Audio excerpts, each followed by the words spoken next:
Hooty hoo, all my stock market gamblers. Welcome today. What do we got? We got Thursday markets up again. Dow's up a couple hundred. NASDAQ's up 150. Markets are closed tomorrow. Christmas Eve and then Christmas. Merry Christmas, everybody. Just want to say that to y'all. Now, what do we got going on in the markets? Well, we had that little drop of about 5%, but it's back up. We're sitting right at the record high, on the SPY, the S&P 500, right at the record high. Very fascinating. So over the last month and a half, the SPY, which is what I trade, has been moving between 450 and 470. 470 down to 450, back to 470. Now, which direction will it break out from there? Well, we're at the top of the range right now, and I think it's a good time to put some short positions on. That's what I'm doing. I'm a gambler. I'm gambling that we're going to get down to the 450 range. I'm actually gambling we're going to get down below the 450 and all the way down to the 400 range. But in this market, a lot of people are traveling this week and next week. It's easy to move the market up or down if you're a big hedge fund. You're a big hedge fund. You come in, you buy, and you buy, and you buy, and there's no one else there, so the market goes up. There's no sellers. Okay, now next week, I predict they're going to come in and they're going to sell, they're going to sell, they're going to sell. Once again, no buyers. People are on vacation. Easy to push the market around one direction or the other. Now, what I want to talk a little bit today about, well, so before I get to that, I do have short positions I just put on the SPY and the QQQ. We'll see how those play out next week. I think the market's going to go down next week. I think they're going to push it down like they pushed it up this week. We'll see. See how that plays out. What I want to talk today about is the real estate market again. I really feel that this real estate market has peaked, it's plateaued, and in 2022 we're going to see the drop off. Now, why do I say that? Well, I want to talk about the financing part of real estate. Now, I'm an old guy. I've been a real estate broker for over 40 years. I've been a broker for 40 years. Crazy, right? I've seen some crazy things, some crazy times. But in that whole time that I've been a broker, well, I've seen interest rates move from 18%. My first house loan, I was so excited. I got a loan. It was at 16%. I thought, what a great deal. I got 16% money. And I was just, I was a young whippersnapper then. So 16%, anyone that gave me a house loan, I would have been happy. But I thought 16% was the deal of a lifetime.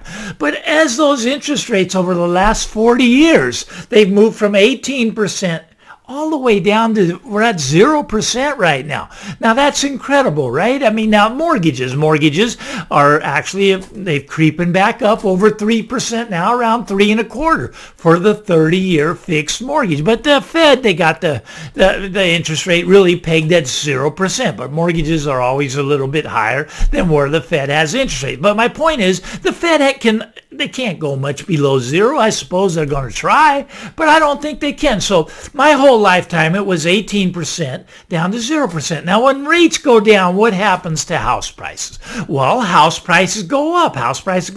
Now, let me tell you how it works here. Now, okay, the first house I bought, I can remember, is $90,000 and, a 16% interest rate I had on it. But that house went up to 120 in about 6 months period of time.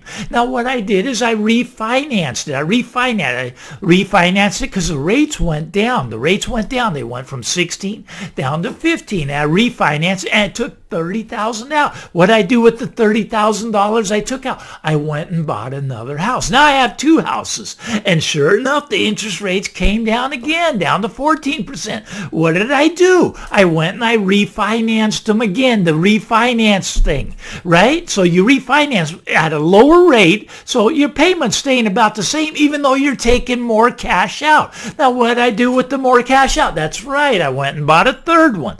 Now, this works great when the the market's going up. And as interest rates come down, the market's going up. But, today it's a little bit different. I feel a little bit sorry for, the millennials coming up that want to buy homes, because they're going to have, we had this tailwind pushing, and they're going to have this wind coming right in front of them. Look at, rates are at 0% starting to creep up. So when they go from 3% for the mortgage rate, 3%, let's say they go to 4 or 5%. What does that do to the house price? Well, it comes down. Now, would you refinance? If you get the loan today, let's say you get a loan at 3.25 and rates go to 4 or 5%, would you refinance? Well, hell no. Well, could you take money out? Well, of course not. Because why? Because the equity that you have in that house is going away as the house price comes down.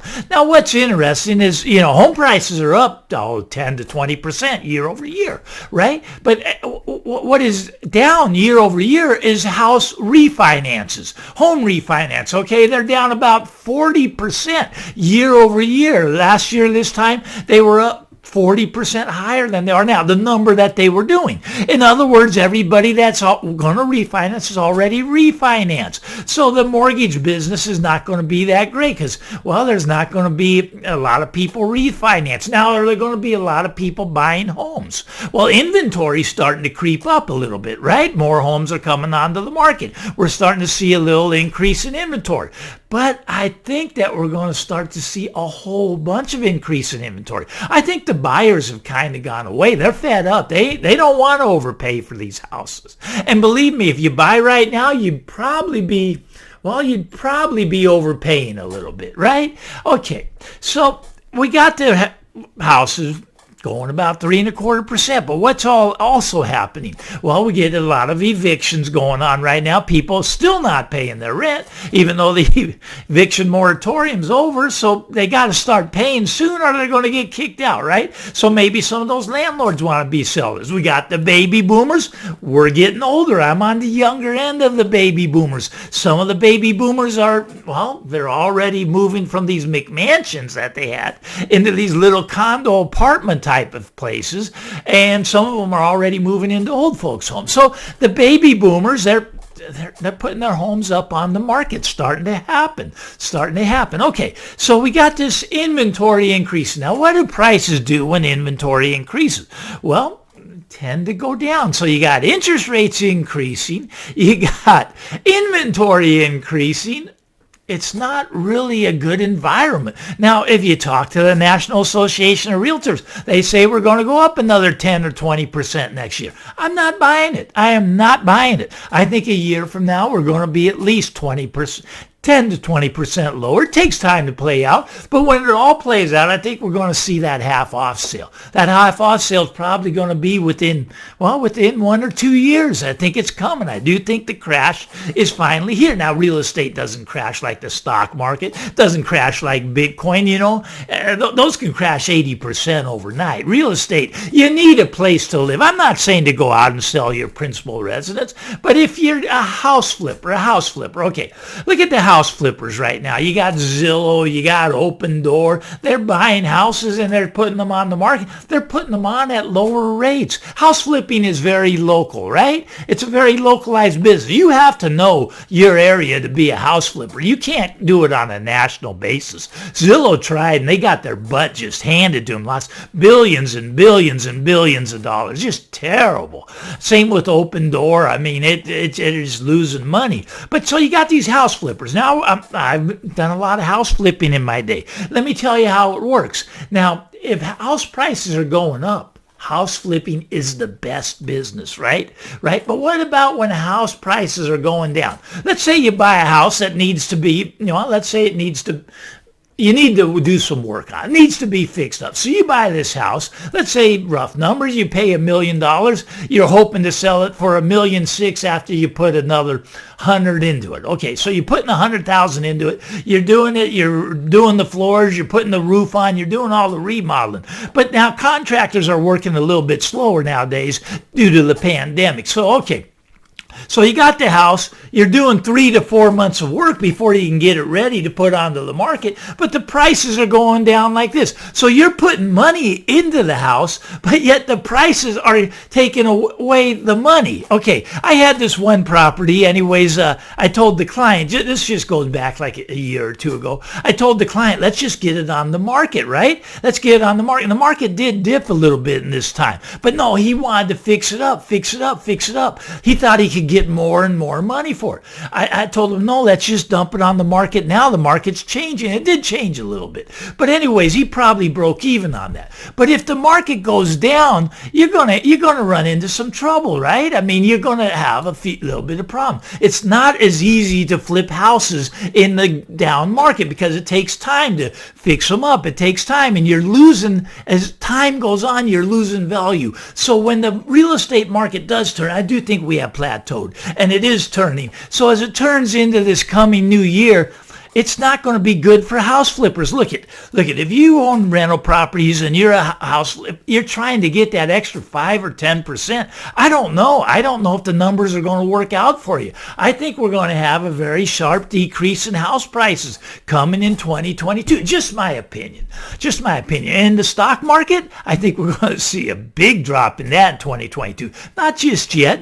We're at an all-time high. I think they'll push it there today. I think they'll get that S&P 500 to a new record, but I don't think it's going much higher. It's hit resistance now. There's a lot of resistance overhead. I think we're going to come down.